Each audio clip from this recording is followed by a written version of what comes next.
پھر حضرت نوح علیہ السلام اور ان کی قوم کے حالات بیان ہوئے کہ نوح علیہ السلام نے جب اپنی قوم کو توحید کی دعوت دی اور انکار پر عذاب الہی سے ڈرایا تو قوم کے سرداروں نے ان سے کہا، بھلا کیا کہا؟ کہنے لگے آپ تو ہم جیسے بشر ہیں، تو ہماری طرح ہی ہیں آپ، اور آپ کے پیروکار پسماندہ یعنی غریب لوگ ہیں اور کم عقل لوگ ہیں۔ ہماری رائے میں آپ کو معاذ اللہ ہم پر کوئی فضیلت حاصل نہیں، بلکہ معاذ اللہ ثم معاذ اللہ۔ کہنے لگے آپ تو جھوٹے ہیں، اللہ کے نبی کو کہہ رہے ہیں معاذ اللہ، استغفر اللہ۔ نوح علیہ السلام نے جواب دیا کہ میں اپنے رب کی جانب سے واضح دلیل رکھتا ہوں اور اس نے مجھے رحمت سے نوازا ہے، لیکن تم میرے مقام کو سمجھنے کی صلاحیت نہیں رکھتے، تم اتنی صلاحیت رکھتے نہیں ہو۔ اور پھر ارشاد فرمایا کہ میں تم سے دعوت حق کے صلے میں کسی اجر کا طلبگار نہیں ہوں، اور نہ ہی میں اہل ایمان کو اپنے پاس سے دھتکارنے والا ہوں، اور میں نے یہ دعویٰ بھی نہیں کیا کہ میرے پاس اللہ کے خزانے ہیں، اور نہ میں از خود غیب جاننے والا ہوں، اور نہ ہی میں یہ کہتا ہوں کہ میں فرشتہ ہوں، نہ میں یہ کہتا ہوں کہ جن لوگوں کو تم اپنی نظروں میں حقیر جانتے ہو اللہ انہیں خیر سے نہیں نوازے گا۔ فرمایا یہ ٹھیک ہے کہ اللہ بشروں میں سے رسول بناتا ہے، پر جسے بناتا ہے پھر اسے بڑی شانیں عطا فرماتا ہے۔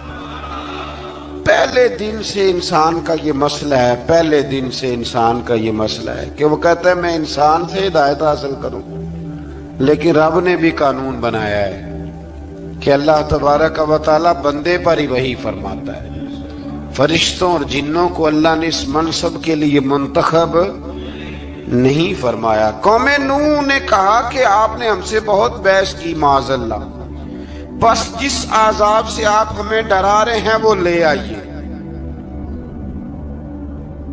تو نوح علیہ السلام نے کہا کہ اللہ چاہے گا تو تم پر عذاب بھی آ جائے گا۔ آیت نمبر 37 سے 47 میں بتایا کہ اللہ تعالیٰ کی طرف سے نوح علیہ السلام کو حکم ہوا کہ ہماری نگرانی میں اور ہماری وحی کے مطابق آپ کشتی بنائیے، اور ظالموں کے بارے میں ہم سے کوئی بات نہ کریں۔ حضرت نوح کی خواہش تھی کہ یا اللہ انہیں بھی معاف کر دے، فرمایا یہ ظالم ہے تو میرے نبی ان کے بارے میں مجھ سے کوئی بات نہ کریں، وہ ضرور غرق ہو جائیں گے۔ پھر وہ کشتی بنانے لگے، اور جب ان کی قوم کے سردار ان کے پاس سے گزرتے تو ان کا مذاق اڑاتے، یہ آپ کیا کر رہے ہیں؟ آج بھی وزیر مشیر بڑے بڑے لوگ اللہ ماشاءاللہ دینداروں کا مذاق اڑاتے نہیں؟ اڑاتے ہیں کہ نہیں اڑاتے مذاق؟ یہ کن کا طریقہ ہے؟ یہ تو قرآن مجید کہہ رہا ہے کہ حضرت نوح کی قوم جو کافر تھی ان کا طریقہ ہے اہل ایمان کا مذاق اڑانا۔ تو وہ مذاق اڑانے لگے۔ نوح علیہ السلام نے کہا کہ وہ وقت آنے والا ہے کہ جب تمہارا مذاق اڑایا جائے گا اور تمہیں پتہ چل جائے گا کہ رسوا کن عذاب کس پر آئے گا۔ اللہ تعالیٰ نے فرمایا جب ہمارا حکم عذاب آ پہنچا اور تندور ابلنے لگا، تندور سے آگ نکلا کرتی ہے، پانی نہیں نکلا کرتا، اور نوح علیہ السلام کی قوم پر جب عذاب آیا تو پانی تندور سے نکلا، تندور سے اللہ نے پانی نکالا، جہاں سے پانی نکلا نہیں کرتا، تندور ابلنے لگا۔ اللہ اکبر۔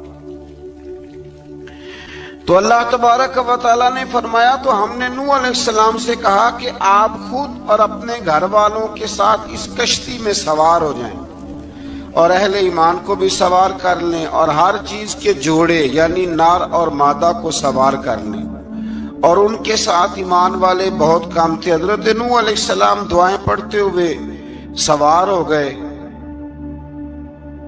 پھر کیا ہوا؟ کشتی انہیں پہاڑوں جیسی موجوں میں لے جا رہی تھی کہ نوح علیہ السلام الگ کھڑے ہوئے اپنے بیٹے سے فرمانے لگے، اے بیٹے ہمارے ساتھ کشتی میں سوار ہو جا اور کافروں کے ساتھ نہ رہو۔ اس نے یعنی نوح علیہ السلام کے بیٹے نے کہا کہ میں آپ کے ساتھ نہیں بیٹھوں گا، ابھی کوئی پہاڑ آئے گا تو میں پہاڑ کی پناہ لے لوں گا۔ اگر کسی نیک آدمی کا بیٹا کبھی غلط نکل آئے تو اس کا مطلب یہ نہیں کہ اس نے تربیت ٹھیک نہیں کی۔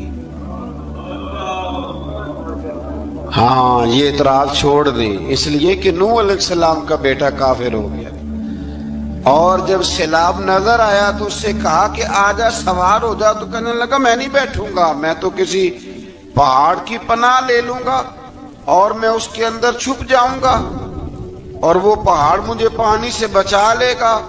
نوح علیہ السلام نے کہا آج اللہ کے حکم کے سوا کوئی بچانے والا نہیں ہے سوائے اس کے جس پر اللہ رحم فرمائے۔ پھر ان دونوں کے درمیان موج حائل ہو گئی، ایسے ایک موج اٹھی اور حضرت نوح کا بیٹا ڈوب گیا۔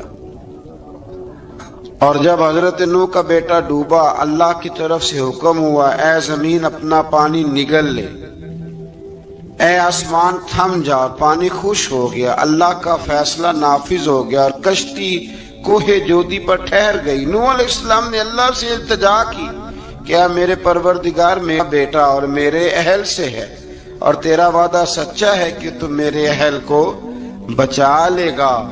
اللہ نے فرمایا نوح وہ آپ کے اہل میں سے ہے ہی نہیں، وہ آپ کے اہل میں سے ہے ہی نہیں۔ اہل میں سے وہ ہوگا جو آپ کے طریقے پہ چلے گا، جو طریقے پہ نہ چلے وہ نسل میں سے ہے ہی نہیں، وہ ختم ہو گئی بات۔ اللہ اکبر۔ اس کے اعمال ٹھیک نہیں، جس بات کی حقیقت کا آپ کو معلوم نہ ہو اس کے بارے میں سوال نہ کریں۔ تو نوح علیہ السلام نے اللہ تعالیٰ سے اپنی اس اجتہادی خطا پر مغفرت اور رحم کی دعا کی۔ پھر طوفان نوح تھم جانے کے بعد وہ سلامتی کے ساتھ اتر گئے۔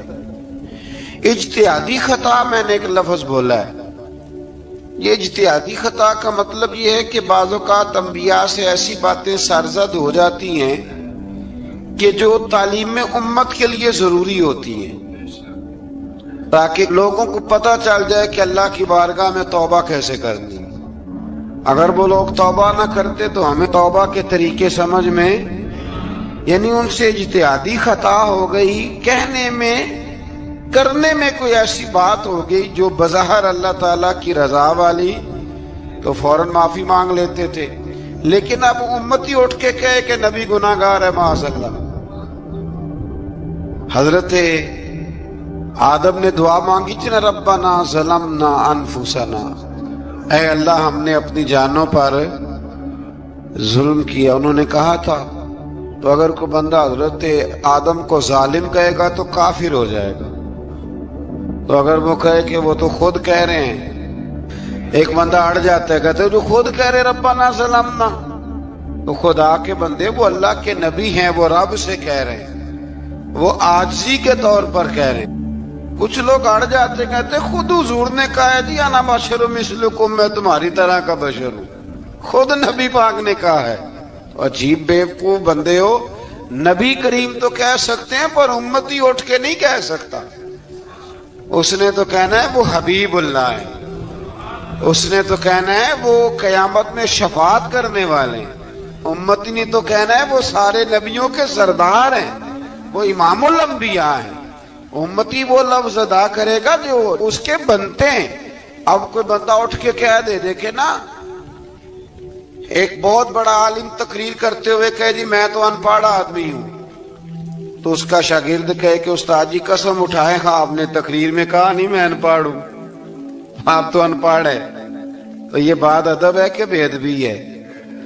چلیں اس سے آگے چلتے ہیں، یہ بھی ذرا مشکل سے سمجھ میں آئے گی۔ ایک اور بات جو جلدی سمجھ میں آ جائے گی، ایم این اے جب اعلان کرتا ہے، تقریر کرتا ہے، الیکشن لڑتا ہے، تو کہتا نہیں میں قوم کا خادم ہوں، کہتے ہیں نا کہ میں قوم کا خادم سے آپ کیا کچھ کراتے ہو؟ سارے کام کراتے ہیں نا. خادم کو بندہ یہ بھی کہہ لیتا ہے کہ ذرا جھاڑو دے دے گلی میں. کہتے ہو کہ نہیں کہتے؟ تو اس نے بھی تو سپیکر میں کہا میں خادم ہوں. کہو اس سے کہ جھاڑو دے گلی میں آ کے. پھر پتہ کیا حال ہوگا؟ جھاڑو تو نہیں آئے گا اور ہو سکتا ہے کچھ ہے آ جائے. تو اس لیے اب کوئی بندہ کہ جی انہوں نے خود کہا ہے، تو ایک کچھ پوری جماعت ہے لوگوں کی جو بات کو سمجھتی نہیں. کہتے ہیں خود کہا میں بشر ہوں، انہوں نے خود کہا میں غیب نہیں جانتا، انہوں نے خود کہا میرے پاس خزانہ کوئی نہیں، انہوں نے خود کہا میرے پاس کوئی شے نہیں. تو اس لیے آپ سمجھیں کسی کے لفظوں پر اگر آپ گرا لگا کے بیٹھیں گے تو پھر اس سے بے ادبی ہوگی. تو نوح علیہ السلام نے اللہ سے اپنی اجتہادی خطا کی معافی مانگی. اب حضرت نوح کو کوئی خطا کار کہے گا تو بہت بڑا مجرم بن جائے گا، اس لیے کہ وہ اللہ کے نبی ہیں. آیت نمبر 50 میں قوم عاد کا ذکر ہے اور ان کی طرف دعوت توحید دینے کے لیے اللہ تعالیٰ نے حضرت ہود علیہ السلام کو بھیجا. ہود علیہ السلام نے قوم سے کہا کہ میں تم سے کسی چیز کا اجر طلب نہیں کروں گا، میرا اجر میرے اللہ کی بارگاہ میں ہے، پاس تم اپنے رب سے بخشش مانگو، پھر اس کی بارگاہ میں توبہ کرو، اللہ تعالیٰ تم پر موسلا دار بارش برسائے گا اور تمہاری قوت میں اضافہ فرمائے گا. قوم عاد نے دعوت حق کو رد کیا اور ایمان نہ لائے بلکہ ہود علیہ السلام پر طنز کیا. وہ کہنے لگے کہ ہمارے تو معبودوں نے، ہمارے بتوں نے معاذ اللہ آپ کو پاگل بنا دیا ہے، آپ کو مجنون بنا دیا ہے. الٹا حضرت ہود کو کہنے لگے اس لیے آپ ایسی باتیں کرتے ہیں. ہود علیہ السلام نے کہا میں اللہ کو گواہ بناتا ہوں اور تم بھی گواہ رہنا کہ میں تمہارے شرک سے بری ہوں اور میں اللہ پر توکل کرتا ہوں اور میں نے رسالت کا حق ادا کر دیا ہے. آیت نمبر 58 میں اللہ تعالیٰ نے فرمایا جب ہمارے عذاب کا وقت آ گیا تو ہم نے اپنی رحمت سے ہود اور ان کے ساتھ مومنوں کو نجات عطا کی. قوم عاد نے اللہ کی نشانیاں اور رسولوں کو جھٹلایا اور دنیا اور آخرت میں لعنت کے حقدار ہوئے. آیت نمبر 61 میں پھر سے حضرت صالح علیہ السلام اور ان کی قوم سمود کے حالات کو بیان کیا گیا. حضرت صالح نے کہا ہے میری قوم اللہ وحدہ لا شریک کی عبادت کرو، اس سے بخشش طلب کرو، اس کی بارگاہ میں توبہ کرو، اس نے تمہیں زمین سے پیدا کیا ہے، اس پر آباد کیا. جواب دیا ہے صالح ہمارے آباء و اجداد کے معبودوں کی عبادت کو روکنے سے پہلے ہمیں آپ سے بڑی امیدیں تھی اور اب آپ ہمیں روکنے لگ گئے ہیں باپ دادا کے دین سے، لیکن اب ہمیں آپ کی دعوت کے بارے میں شکوک ہیں.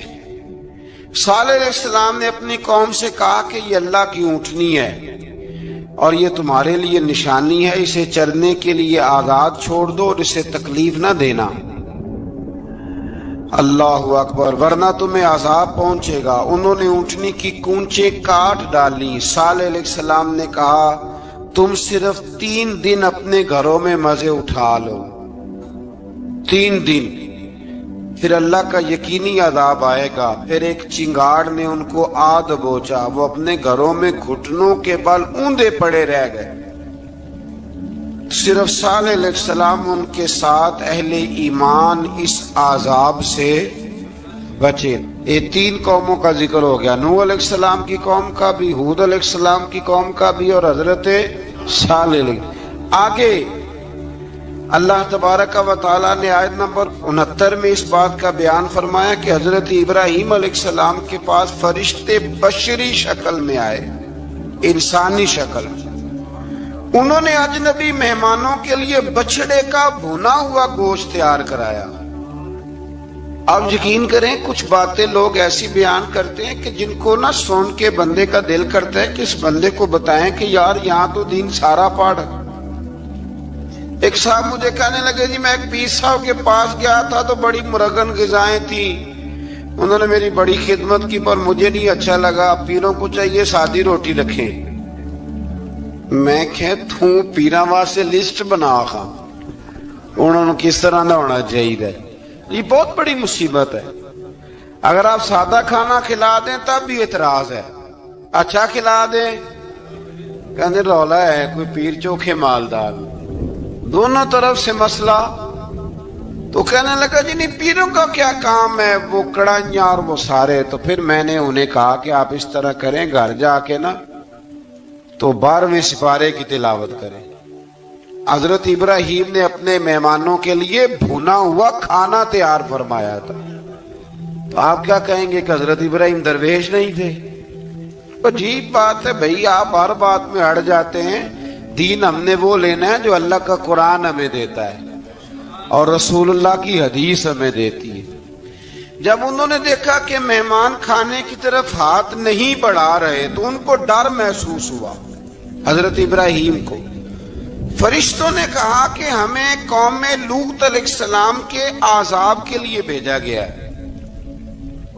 حضرت ابراہیم کی بیوی کھڑی تھی، اس پر وہ مسکرائیں تو فرشتوں نے اللہ کی طرف سے انہیں حضرت اسحاق علیہ السلام اور اس کے بعد حضرت یعقوب علیہ السلام کی بشارت عطا۔ اسحاق علیہ السلام حضرت ابراہیم کے بیٹے ہیں اور یعقوب علیہ السلام پوتے ہیں، اور یعقوب علیہ السلام کے بیٹے یوسف علیہ السلام۔ ہاں، اللہ اگر چاہے تو 7 نسلوں میں نبوت رکھ دیتا ہے اگر اس کی منشا ہو۔ تو حضرت یعقوب کی بشارت دی۔ انہوں نے حیرت سے کہا کہ ہم دونوں میاں بیوی تو بوڑھے ہیں، اس عمر میں اولاد کیسے ہوگی؟ تو فرشتوں نے جواب دیا، اے ابراہیم کے گھر والوں، تم پر اللہ کی رحمتیں اور برکتیں ہوں۔ اللہ کی قدرت پر تمہیں کیوں تعجب ہے؟ اللہ فرماتا ہے کہ بیٹے کی بشارت سن کر ابراہیم کا خوف دور ہو گیا، اور پھر وہ قوم لوط کے بارے میں گفتگو کرنے لگے۔ ابراہیم بہت بردبار، اللہ سے آہوزاری کرنے والے اور اس کی طرف رجوع کرنے والے تھے۔ اللہ تعالیٰ نے حضرت ابراہیم علیہ السلام کو فرمایا، اے ابراہیم، اس گزارش سے آپ گریزاں رہیں، اس کا یقینی فیصلہ ہو چکا ہے اور ان پر نہ ٹلنے والا عذاب نازل ہو کے رہے گا۔ وہ کیا گناہ کرتے تھے لوط علیہ السلام کی قوم کو میں نے بتایا تھا، مرد مردوں سے بدفعلی کرتے۔ تو حضرت ابراہیم نے بھی عرض کی، بار بار گزارش کی، بحث کی کہ اللہ مہربانی فرما ان کا عذاب۔ آپ دیکھیں نبیوں کے حوصلے کتنے بڑے ہیں۔ قومیں تنگ کرتی ہیں اور طرح طرح کی باتیں کرتی ہیں، اور پیغمبر پھر بھی کہتے ہیں یا اللہ مہربانی فرما، اے اللہ ان سے عذاب۔ آیت نمبر 77 میں حضرت لوط علیہ السلام کی قوم کی بدعمالیوں اور لوط علیہ السلام کے اپنی قوم کو بدعمالیوں کے باعث فرشتوں کی آمد، قوم کے بدعمال لوگوں کے دوڑ کر آنے اور حضرت لوط کو ان کے سمجھانے اور ان کے انکار پر مضطرب ہونے کا ذکر ہے، جس پر فرشتوں نے حضرت لوط کو تسلی دی کہ آپ فکر نہ کریں، ہم آپ کے رب کے فرشتے ہیں، یہ آپ اور ہم تک نہیں پہنچ سکیں گے۔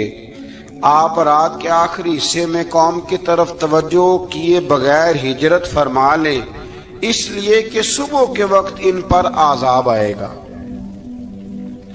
جب اللہ کا عذاب آیا تو اس نے بستی کے اوپر کے حصے کو نیچے کر دیا اور قوم لوط کے اوپر اللہ کی طرف سے لگاتار نشان زدہ پتھر برسائے گئے، لگاتار پتھر آئے۔ آیت نمبر 84 میں اللہ تعالیٰ نے حضرت شعیب علیہ السلام اور ان کی قوم کا ذکر فرمایا ہے اور ان کے جرائم کو بیان کیا گیا ہے۔ وہ ناپ تول میں کمی کرتے تھے، دوسروں کو چیزیں کم تول کر دیتے تھے۔ اللہ تعالیٰ نے ان سے فرمایا کہ فساد فی الارض سے باز آؤ اور اپنے سے پہلے سرکش امتوں کا انجام دیکھ لو۔ جب حضرت شعیب کی نصیحتوں کا ان پر اثر نہ ہوا تو پھر اللہ تعالیٰ نے انہیں بھی عذاب سے ہلاک کر دیا۔ آیت نمبر 94 میں فرمایا کہ جب ہمارا عذاب آیا تو ہم نے اپنی رحمت سے حضرت شعیب اور ان پر ایمان لانے والوں کو بچا لیا، اور ظالموں کو ایک زبردست چنگاڑ نے پکڑ لیا تو صبح وہ اپنے گھروں میں اوندے منہ پڑے تھے، گویا وہ کبھی وہاں آباد تھے ہی نہیں۔ آیت نمبر 96 میں حضرت موسیٰ علیہ السلام کو عطا کیے جانے والے 9 معجزات کا ذکر ہے۔ پھر فرعون اور اس کے پیروکاروں کے باطل روش کے باعث ان کی ہلاکت کا بھی ذکر فرمایا، اور دنیا اور آخرت میں انہیں ملعون یعنی لعنتی قرار دیا۔ جن بستیوں کو اللہ تعالیٰ نے ہلاک کیا ان میں سے بعض کے آثار موجود ہیں اور بعض کے آثار تک معدوم ہو چکے۔ ان میں سے ہر بستی والے اپنے ظلم کے باعث ہی ہلاک ہوئے۔ اللہ تعالیٰ کسی پر ظلم نہیں فرماتا، لوگ خود اپنی جانوں پر ظلم کرتے ہیں۔ جو شخص عذاب آخرت سے ڈرتا ہے اس کے لیے اس میں نشانیاں موجود ہیں۔ آیت نمبر 106 سے اللہ تعالیٰ نے انجام کے اعتبار سے لوگوں کی 2 قسمیں بیان کی۔ 2 قسمیں فرمایا، ایک ہیں سعادت مند لوگ اور دوسرے ہیں بدبخت۔ فرمایا بدبختوں کا ٹھکانہ جہنم ہے جس میں وہ ہمیشہ رہیں گے، اور نیک بختوں کا ٹھکانہ جنت ہے، وہ ہمیشہ اسی میں رہیں گے، اور ان کے لیے اللہ کی طرف سے نا ختم ہونے والی عطائیں۔ آیت نمبر 110 میں حضور صلی اللہ علیہ وسلم کو تسلی دی گئی کہ جس طرح یہ لوگ قرآن کے بارے میں اختلاف کرتے ہیں، اسی طرح قوم موسیٰ نے تورات کے بارے میں بھی اختلاف کیا تھا، اور اللہ نے ان کے اعمال کا پورا بدلہ انہیں دیا۔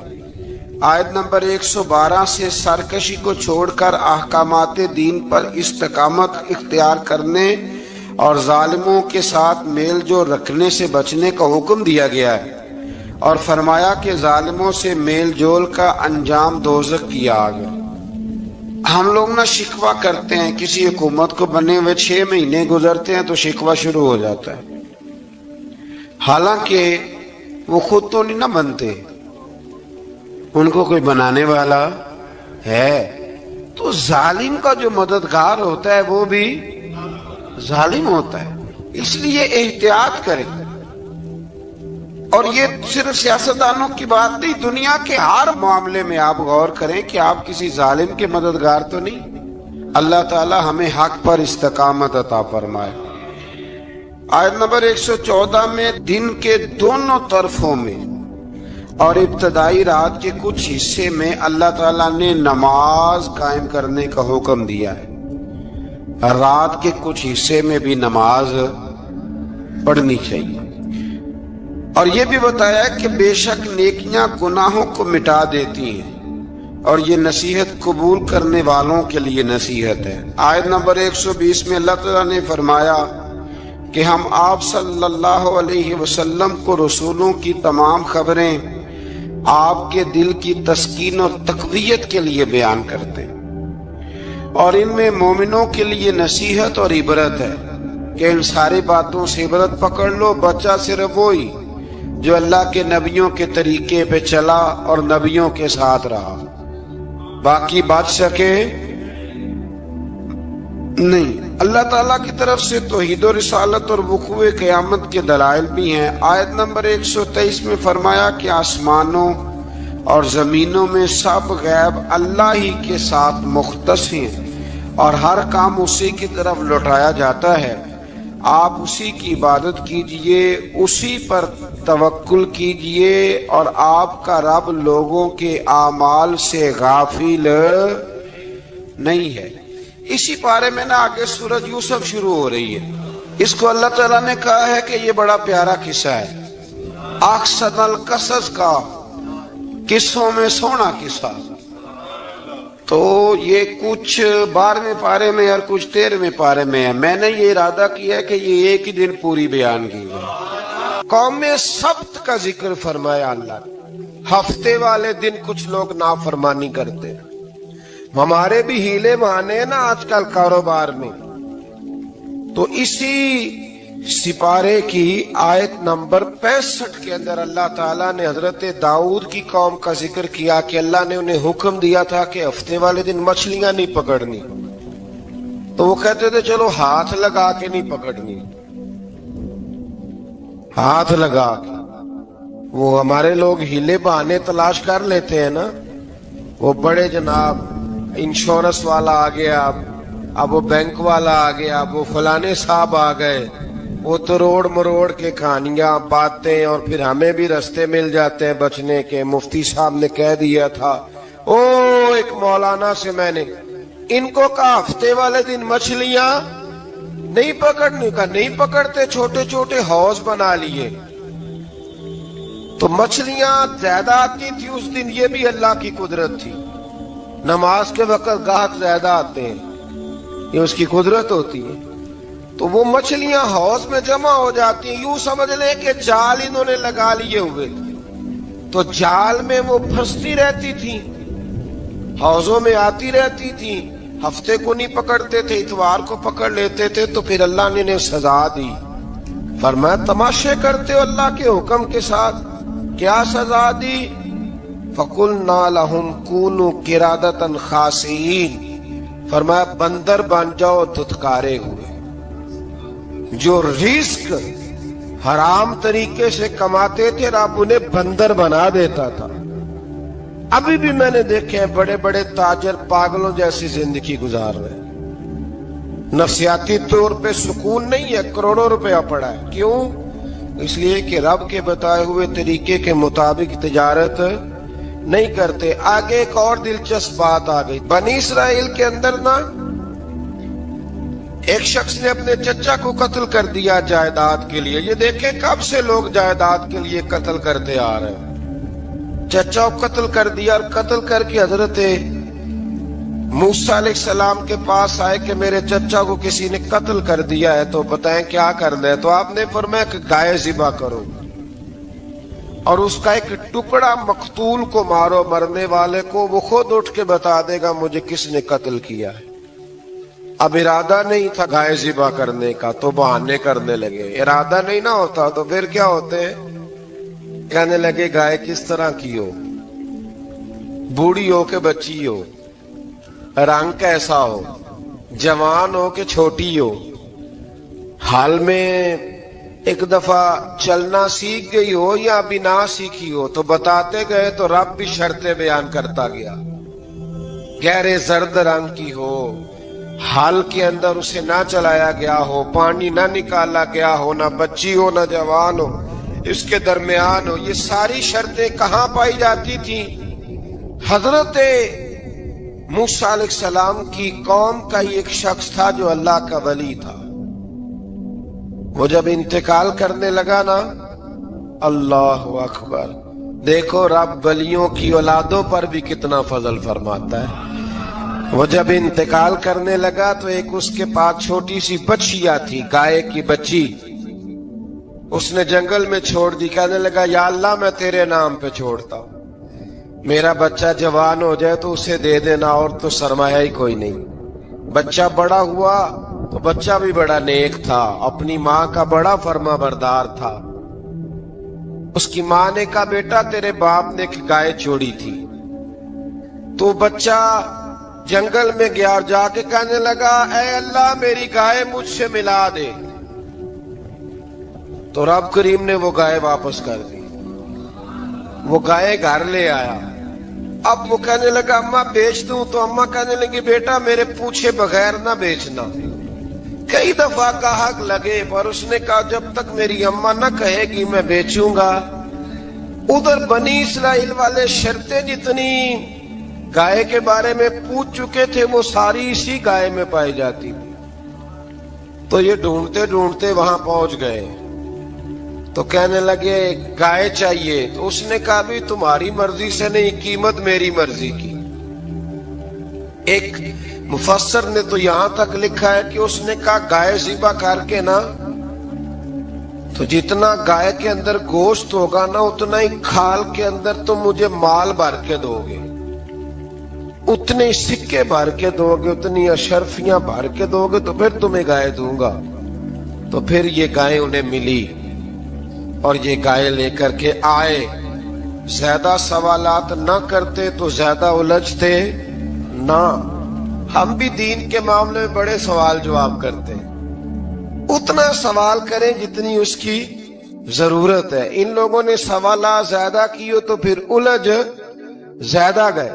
تو میرے بھائی اس کا ذکر بھی اللہ تبارک و تعالی نے پہلے پارے کے اندر بیان فرمایا. پھر اللہ کریم نے فرمایا کہ کچھ ایسے لوگ بھی ہیں یہودیوں میں سے جن کا دعویٰ ہو گیا ہے کہ ہم اللہ کے بڑے پیارے ہیں. فرمایا یہ صرف ان کے منہ کی باتیں ہیں, یہ تو قیامت میں پتہ چلے گا نا کہ اللہ کا پیار کس کے ساتھ زیادہ ہے. اور پھر یہ بھی یہودیوں نے دعویٰ کیا ہے, اسی پارے میں اللہ فرماتے ہیں کہ ان کا دعویٰ ہے کہ ہم اللہ کے بڑے پیارے ہیں, جنت میں ہم ہی جائیں گے. تو اللہ فرماتے ہیں پھر مرنے کی دعا تو کرو, جنت میں تو مر کے جانا ہے نا. لیکن رب فرماتے ہیں یہ کبھی مرنے کی دعا نہیں کریں گے, اس لیے کہ انہیں پتہ ہے کہ ہم نے آخرت کے لیے کیا بھیجا. جی پہلا حکم آ گیا یا ایھا الذین آمنوا کہہ کے, پہلی آیت قرآن پاک پہلے سپارے میں پہلی آیت جس میں اللہ نے کہا یا ایھا الذین آمنوا. تو پہلا حکم آمنوا کہہ کے آیت نمبر 104 میں جو اللہ نے حکم دیا ہے نا, وہ نبی پاک کی تعظیم کا حکم ہے. پہلا حکم ہی اللہ نے حضور کی عزت اور ناموس کا ارشاد فرمایا. پہلا اس ترتیب کے لحاظ سے وہ ہوا یہ کہ جب نبی پاک کو بات ارشاد کرتے تو صحابہ کرام اٹھ کے عرض کرتے رائینا یا رسول اللہ, حضور سمجھ نہیں آئی ذرا رعایت کر دے. تو یہودیوں کی عبرانی زبان کے اندر نہ ذرا کھینچ کے پڑھتے تھے رائینا, تو اس کا معنی بنتا تھا معاذ اللہ اے ہمارے چرواہے. بکریاں چرانے والے کو بھی وہ رائینا کہتے تھے. تو جب صحابہ یہ کہنے لگے تو اللہ نے منع ہی کر دیا. فرمایا میرے محبوب کے غلاموں, اس لفظ کے پیچھے چھپ کے لوگ میرے نبی کی بے ادبی کر جاتے ہیں. تو جس لفظ کا کوئی ایک معنی بے ادبی والا بنتا ہو وہ لفظ بھی میرے نبی کے لیے نہ کہو. لفظ وہ والے کہو جس میں کوئی بے ادبی کا معنی نکلے نہ. یہاں لوگوں نے بڑے بڑے لفظ نہیں بول دیے, پھر کہتے میرا مطلب یہ تھا, میرا مطلب وہ تھا. تو تو نے وہ لفظ بولا کیوں جس کا کوئی غلط مطلب بھی نکل سکتا تھا. اللہ نے فرمایا یا ایھا الذین آمنوا لا تقولوا رائینا, اے ایمان والو رائینا کہو ہی نہ. تو یا اللہ کیا کہیں؟ فرمایا وقولوا انظرنا, تم کہو یا رسول اللہ ایک نظر فرمائیے. انداز دیکھیے, انظرنا ایک نظر. تو ہمارے بزرگ تو پہلے بڑے پیار والوں نے کہہ دیا یا رسول اللہ انظر حالنا. کہتے کہاں سے لاتے ہو جملے؟ میں نے کہا اللہ کی کتاب سے. یا رسول اللہ انظر حالنا یا حبیب اللہ اسمع قالا. تو تم کہو انظرنا, محبوب نظر کرم کرے, واسمعوا, اور کیا ضرورت ہے دوبارہ پوچھنے کی؟ اللہ کہتا ہے پہلے ہی دھیان سے سنا کرو, پہلے ہی واسمعوا, پہلے ہی احتیاط سے سنو. وللکافرین عذاب علیم, اور کافروں کے لیے دردناک عذاب ہے. لے جی اسی پارے میں اللہ تبارک و تعالی نے پھر اہل یہود کا ذکر کیا. تو یہود کہنے لگے کہ ہم حضرت ابراہیم کے ماننے والے ہیں. تو اللہ کریم نے وہ بھی ذکر کیا کہ میں نے تو ابراہیم کو آزمایا ہے. وَإِذِ ابْتَلَىٰ إِبْرَاهِيمَ رَبُّهُ بِكَلِمَاتٍ فَأَتَمَّهُنَّ, ہم نے ابراہیم کو کچھ چیزوں سے آزمایا ہے, وہ ہماری آزمائش پہ پورے اترے. قَالَ إِنِّي جَاعِلُكَ لِلنَّاسِ إِمَامًا, تو پھر ہم نے انہیں کہا کہ ہم آپ کو پوری دنیا کا امام بنائیں گے. وہ آزمائش کیا تھی؟ آگ میں جانا بھی آزمائش, بیٹے کا نہ ہونا بھی آزمائش. بیٹا ہوا تو پھر اسے وادی غیر ذی زرع میں چھوڑ کے آنا بھی آزمائش. بڑا ہوا تو پھر ذبح کرنا بھی آزمائش. فرمایا جہاں جہاں آزمایا ہے نا, ابراہیم ہماری آزمائش میں پورے اترے. فرمایا تو مفت میں حضرت ابراہیم کی اولاد بنتے ہو اور ان کا نام لیتے اور ان کے ساتھ اپنا تعلق بناتے ہو, دیکھو تو صحیح وہ کتنی آزمائشوں سے گزرے. تو اس کا بھی اللہ نے اسی میں ذکر فرمایا. اور پھر وہ بات کرتے تھے حضرت